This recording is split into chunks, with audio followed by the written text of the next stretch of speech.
no, I'll just say someone saying it already. Can't see. Dean was sitting here, so it seems like More here person. Alright, ready? Okay. Football, a beloved sport by almost everyone in America.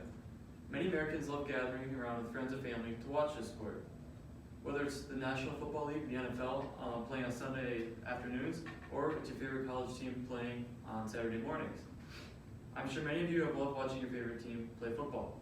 Many people can play the sport of football, but the problem that arises is, how old should someone be in order to play tackle football? Some of the questions that come up is it okay for elementary students to play tackle football? Is it too violent for kids to play tackle football? And what is the best age for kids to play tackle football? These are all the questions I will address and give answers to in order to figure out if it is wise for young kids to play tackle football. First off, I just want to state why I chose this topic. There are a lot of very complex and deep topics I could have chose, such as the drug problem, why drugs are bad. I could have said that. Or I could have said why you should use more environmentally protective products and stuff to keep the environment nice. But no, I chose football because that's something I know a lot about because I am a football player. The main problem that comes from playing football is safety. The definition of football, according to dictionary.cambridge.org, is it's a game where two teams of 11 players in which an oval ball is moved along the field by running with it or throwing it. You can also play a game with 9 players, which is what our school does because we're a smaller school, so we have 9-man football. The game of football also requires the defensive side of the field to tackle the offensive player that has possession of the ball. This is where most of the injuries occur in football because you're tackling people, hitting people, a lot of collisions happen there. So now I will go over the most common types of injuries that a football player may experience in their career. Now personally, I have not experienced any injuries as a football player, but that may be because I do not play a lot because I don't start, really kind of go in when we're at big leagues because I'm not the best athlete. So according to reverehealth.com, the 10 most common injuries that are hamstrings, muscle strains, knee ligament injuries, rotator cuff strains, ankle sprains, Achilles tendonitis, jumper's knee, shin splints, metatarsal stress fractures, and the big one, concussions. So here's a rundown of what each of these injuries are, and basically what they are and what the problem is and how they can harm the player. So first off are hamstrings. So these are the muscles that run down from the bottom of your buttocks to the back of your knee, so about right here. And symptoms of a hamstring strain usually include sudden sharp pain in the back of the thigh, which is right there. Often while running or performing a high kick or a fast stretching movement. And then you have muscle strains, which are common among football players. They're also called pulled muscle or torn muscle. The most common muscle strains occur to the hamstring muscles and quadricep in the front of the thigh. So ligaments connect bones, so all your bones that connect, you have ligaments. And the 4 ligaments in the knee hold the thigh bone to the shin bone. The anterior cruciate ligament, ACL, located near the center of the knee, controls the forward movement and rotation of the shin bone.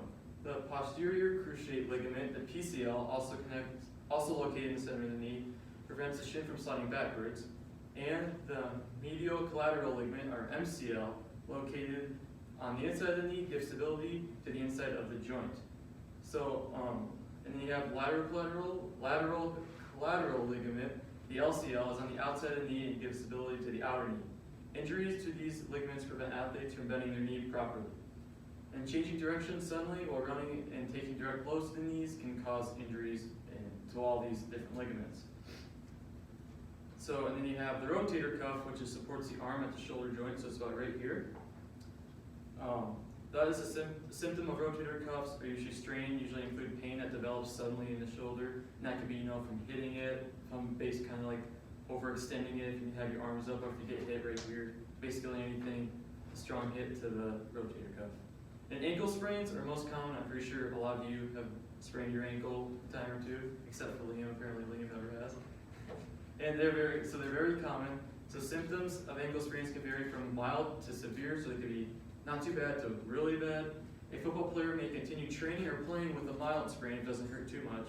But an athlete who plays with a severe injury may further injure the ankle or significantly slow down recovery from the ankle sprain. You have Achilles tendonitis, which is just kind of known as tendonitis. Causes pain, inflammation, and even potential for degeneration to the Achilles tendon on the back of the ankle. So symptoms can be the tendon that, can be acute, resolving within a few weeks, or chronic and long lasting. Then you have jumper's knee, which causes pain and resulting from repetitive strain. You have shin splints, which causes pain in the front of the lower leg. Pain as a result of inflammation of the muscles.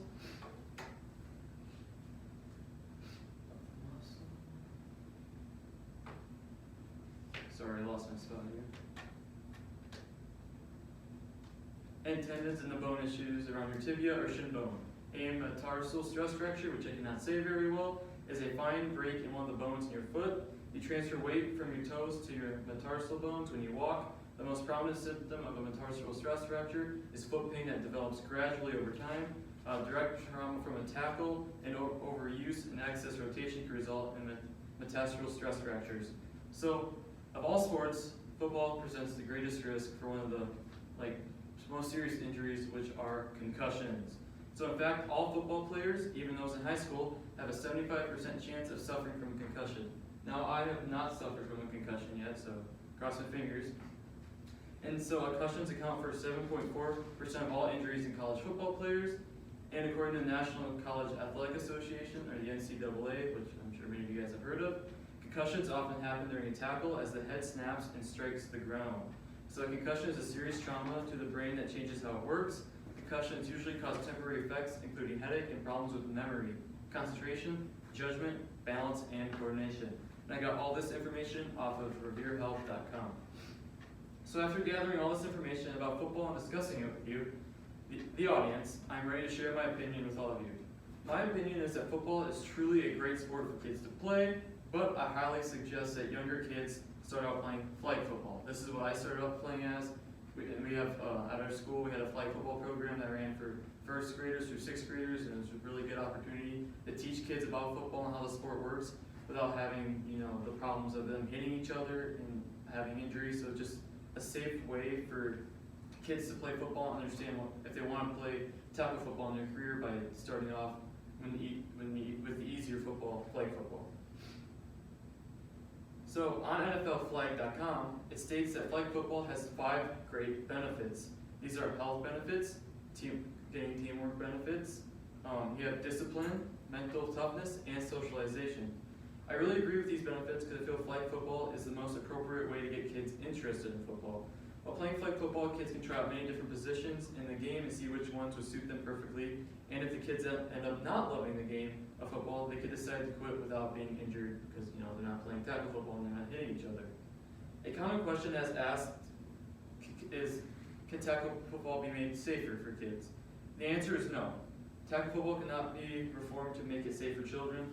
The fundamental problem with youth tackle football is the act of tackling and blocking a moving person. It will always create accidental and repeated head impacts. I found this on concussionfoundation.org, and I feel that the best age to introduce kids to tackle football is around the age of 12 to 14. So you have going into 6th grade, so you have like 6th, 7th, and 8th grade. That's a good year to start playing football. I feel this is a good age range to start playing because kids are developed and become stronger during this age range. They're growing, gaining muscle mass and stuff like that. And I started playing football in 6th grade when I was 12 years old, and I loved it so much, I'm still continuing my career as a junior. And then right here you can see is you have the high school starts. So you have any age range. You have 6 years old, 8, 10, 12, and 14. And these are the basically the numbers that go out. So you can see at any age range it's about 12, 11%.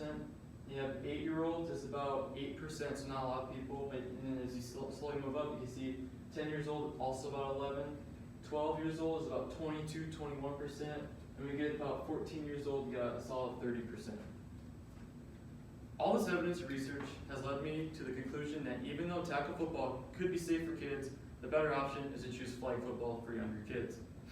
Flag football is a safer, more effective option for younger kids because there are far reduced risk of injury, and the sport helps more overall with teamwork and team building skills. I do feel that everyone should try tackle football because it is a very hands-on and competitive sport that involves your whole team to get the job done. But I highly recommend that you should start off your football career playing flag football. Football is a beloved sport by the American people, and I suggest that you give it a try. Scene.